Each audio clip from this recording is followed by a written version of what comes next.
Nuestros estudios, el señor Luis Villanueva Carvajal, él es secretario general de la Federación de Trabajadores en Construcción Civil del Perú. Bienvenido, muy buenos días. Muy buenos días y muchas gracias por esta oportunidad. Estamos hablando de este tema justamente de la violencia en Chimbote y de estos casos de sicariato y de este escándalo que simplemente no vamos a parar porque yo creo que todo, no solo Fiorella Navarro, el país entero, o sea, requiere respuestas sobre esto, pero este tema del sicariato y de construcción civil es un asunto muy serio.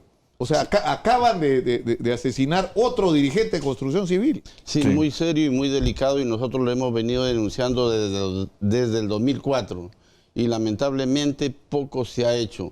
Mire, yo compartí con Ezequiel Nolasco muchos años de dirigencia porque yo fui secretario general en el Sindicato de la Construcción de Trujillo. Yo provengo de Trujillo y él era secretario general en el Sindicato de Construcción Civil de Chimbote. Y siempre hemos estado denunciando estos problemas, los problemas de la violencia. Lamentablemente el sicariato fue creciendo y en uno de los primeros sectores que se infiltró fue en el sector de la construcción.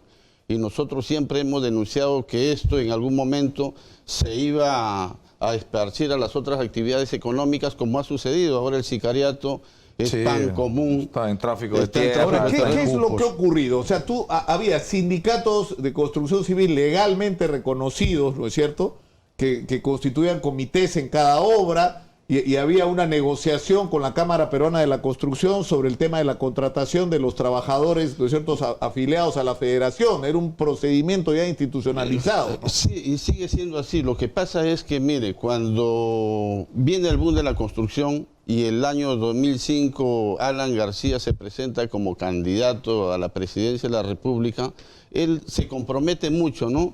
Y habla de una revolución social y habla, por ejemplo, de restituir algunos derechos laborales a los trabajadores, desaparecer las servicios y todo eso, ¿no? Y naturalmente los trabajadores creímos en esos ofrecimientos. Cuando él llega al gobierno, después de tener el respaldo popular, y no se daban los cambios, nosotros desde la CGTP y desde Construcción Civil empezamos a reclamar, empezamos a exigir, y entonces él como respuesta no fue a atender la demanda de los trabajadores, sino él hizo un pacto con la delincuencia, y eso siempre nosotros lo hemos denunciado. Se reunió en Palacio de Gobierno con algunos de los delincuentes.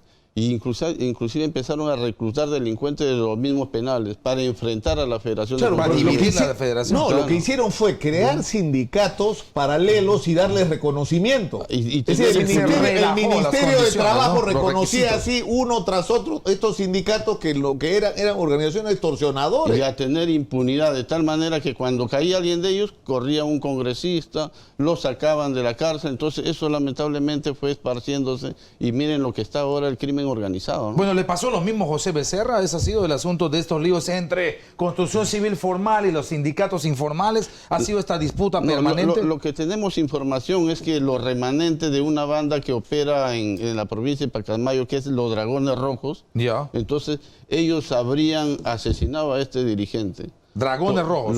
¿Y por qué razón le asesinaron? Por oponerse. O sea, lo que hacemos los dirigentes somos tratar de llegar a una obra, tratar de organizar a los trabajadores, denunciar de que no paguen por los puestos de trabajo, denunciar o sea, lo que estaba haciendo José Becerra Uriol, en este caso como dirigente de construcción civil en Pacasmayo, era denunciar estos actos de extorsión y oponerse. De los pseudo dirigentes que utilizan el sindicato para extorsionar. En este caso hay una banda que creo que hace 2 años desbarataron a esa banda, pero lamentablemente caen los cabecillas. Vamos a decir, esto viene el proceso, no hay sentencia y los ponen en libertad por exceso de detención por prisión preventiva. Entonces, y se reorganiza, ¿no? Cae una banda, vuelven a aparecer más bandas y la policía... Claro, el sistema con el que operan es el de la extorsión en el sentido siguiente. Va a haber una obra, entonces van con el que gana la licitación o los que podrían ganarla y establecen una negociación. Si tú no contratas a la gente que yo digo, en el número que yo digo, no es cierto, y en estas condiciones, porque además meten un montón de gente que ni siquiera trabaja, ponen en la planilla, y si no lo haces... El modus operandi es lo siguiente: cuando saben que una empresa gana la licitación, empiezan a fastidiar a la empresa constructora, empiezan a pedir plata para que una extorsión, pero aparte de ello le ofrecen servicios de seguridad. aparte del servicio de seguridad, le piden un número determinado de puestos de trabajo y esos puestos de trabajo lo venden. Hay algunos que han llegado más allá porque inclusive hasta le cobran por las maquinarias que van a ingresar a trabajar a esa obra. Cupos. Y hay algunos que han llegado al extremo inclusive de exigir a las empresas cuando son medianas y pequeñas de dónde van a comprar los materiales. Los agregos, o sea, hay una mafia tremenda. Bueno, pero y le cobran a los proveedores también. O sea, como te va a comprar esta obra, tú me tienes que pagar.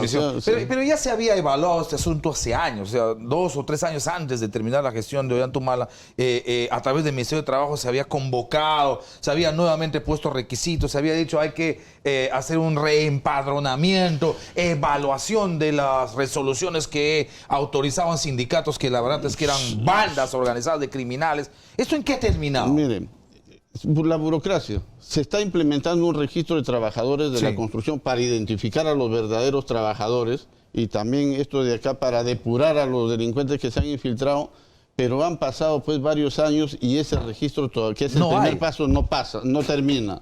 ¿No? Hay 550.000 trabajadores afiliados del 1.000.000 de trabajadores que estima el Instituto Nacional de Estadística. El segundo paso es hacer un registro de organizaciones sindicales, pero eso todavía no llega. Pero no avanzamos ni el primer paso, o sea, el empadronamiento, el registro no termina. Porque lo que pasa, lo peor, pero ¿sabes qué es lo peor, Manuel? Que estas organizaciones que todo el mundo sabe que, o sea, yo he hablado varias veces, me encontré un día, incluso una vez viajando a Piura con un empresario de la construcción que estaba viajando a Piura para arreglar cómo le pagaba comisiones ilegales a los sicarios porque no lo dejaban trabajar. Yo le digo, pero ¿por qué no? ¿Tú crees que vamos a denunciar? Nadie nos defiende, nos mata si denunciamos. Entonces, eso es un problema también por parte de los empresarios, pero lo que no entiendo es por qué esta gente que se sabe que son organizaciones delincuentes, muchos de ellos que ya han pasado por la cárcel, ¿no es cierto? O algunos de sus dirigentes ya están presos, siguen teniendo el reconocimiento legal. Mire, nosotros hemos pedido al Ministerio de Trabajo que depure los sindicatos, que los registros sindicales los revise y aquellos sindicatos que le encuentran comprometidos con organizaciones criminales anulen el registro. Hace un mes que hemos tenido un evento, el viceministro nos ha anunciado que recién está en proceso 16 registros de organizaciones sindicales que van a anular porque están comprometidos con este tipo de crímenes. Pero ha pasado tantos años para esto. O sea, nosotros... Pero además con 16 no resuelve todos los problemas de todo el Perú, porque esta es una plaga que se ha extendido a todo el Perú, ¿no? Se ha expandido por todo el país. Nosotros reconocemos que la policía hace su trabajo, desbarata bandas, pero aquí tiene que operar todo el sistema de justicia, la fiscalía, el poder judicial, porque la impunidad es lo que hace daño. En verdad, caen 100... 95 y en el caso de su compañero, de José Becerra, ¿hay gente que ha caído? ¿Han intervenido alguien? Lamentablemente todavía. Nadie ha pagado por este asesinato del lunes. Tenemos 18 dirigentes asesinados, de los cuales solamente autores materiales 2 están presos. Un caso que sucedió hace muchos años en San Pedro de Lloc y otro en Cañete. 16 crímenes impunes, ¿no? Eso es lo que sucede, además, y eso es lo que hace mucho daño. En este caso de José Becerra, es un tema de reparación de la Panamericana y estaban cobrando cupos. Entonces Becerra va, denuncia que esto está ocurriendo, que hay un sistema de extorsión ahí, lo amenazan, pide protección de la policía, no la recibe y lo matan. O sea, es la historia repetida. Nosotros estamos permanentemente amenazados. Yo he ido hasta la Comisión Interamericana de Derechos Humanos a exponer estos temas que suceden en el Perú para poder pedir protección para los dirigentes sindicales y aquellos defensores de derechos humanos, pero hasta ahora... Ustedes lo han escuchado. Luis Villanueva Carvajal, secretario general de la Federación de Trabajadores de Construcción Civil del Perú, ha estado con nosotros. Muchas gracias. Muchas gracias a ustedes. Nos vamos a la pausa, volvemos con más. Esto es Exitosa, la radio del Perú.